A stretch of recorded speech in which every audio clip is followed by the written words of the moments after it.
I'm still not certain what happened, what was going on, what the ruling is. And, you saw Russell throwing the ball back, his hand sticking out. I don't know if anybody saw that, but we saw it on video. And really what it came down to, the rules are what they are, and I'm still a bit in the fog about that. But, you didn't want something like that to, the deciding run in a game of this magnitude. And so that was kind of my beef. But that umpiring crew did a great job. They really did. And those kind of plays are never easy because it's affecting someone. It's a crazy play that I haven't seen it before like that. So, but it ended up turning out all right. And then we had the bases loaded there.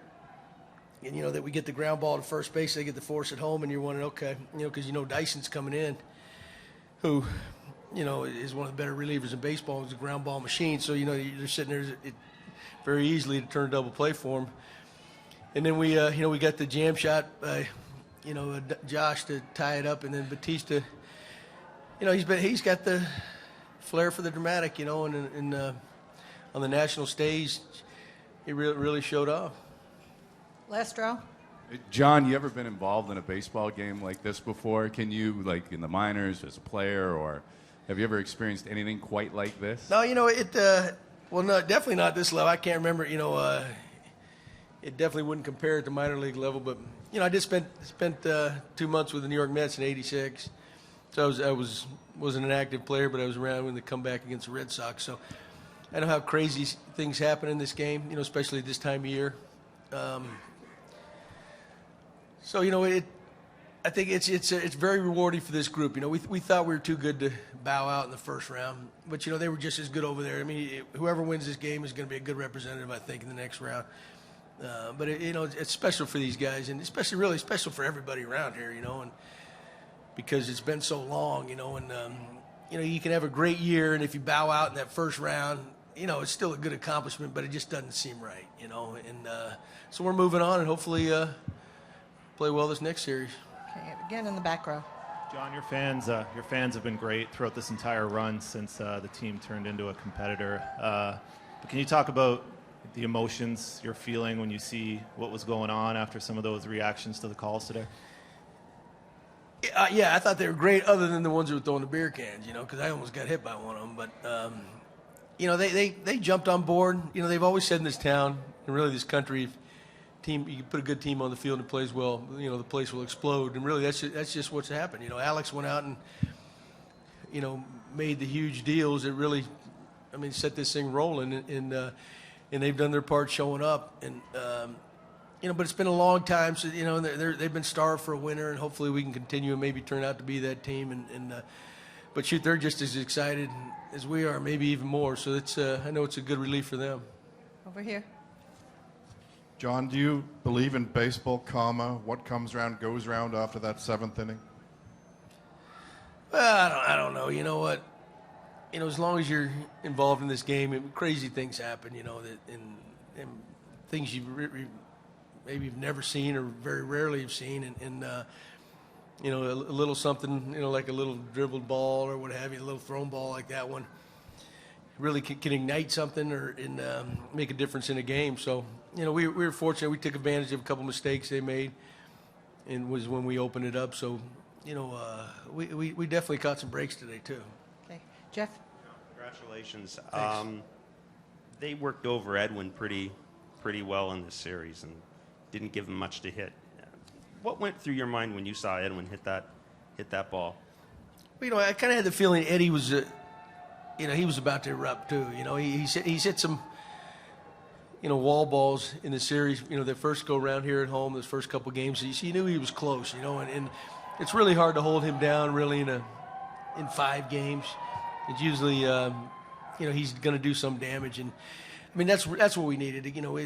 You're down a run. It's a tight ball game this time of year. It's tough to manufacture runs sometimes. And Hamels was really good, and you knew their bullpen was good if they got to it. So that was what we needed to tie it up. And okay, here we can do something. Of course, the next thing you know, we're down again. So, but yeah, that's our lineup is so deep, and they're all dangerous in there. At least through the 5, 6, or 7, and somebody's going to do some kind of damage. Jason. John, how did not having Loop or Price available affect the way you use your bullpen?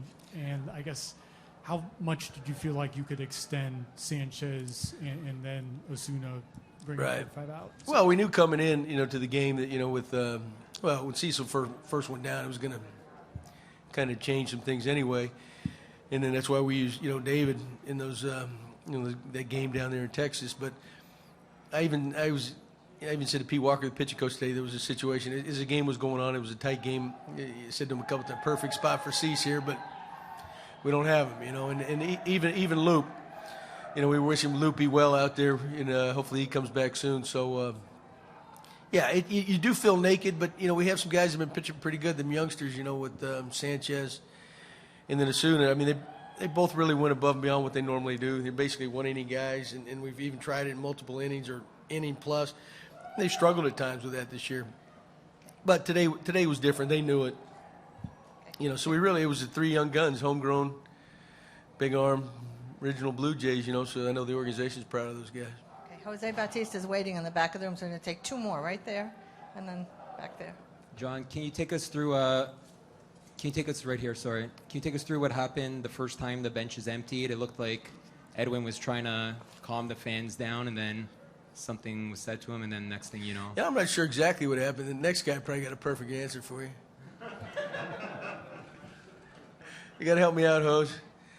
Yeah, I'm not sure. A lot of things. I mean, there was a couple instances, and a lot of times what happens, nobody's ever really sure what's going on unless you're involved, and then But there's a lot of tension. Both teams are trying to win. I mean, this is do or die, and one thing. Teams that get to this point, a big part of the reason that because they got great competitors. They got fire inside of them. So sometimes that happens, and both teams are a perfect example of that.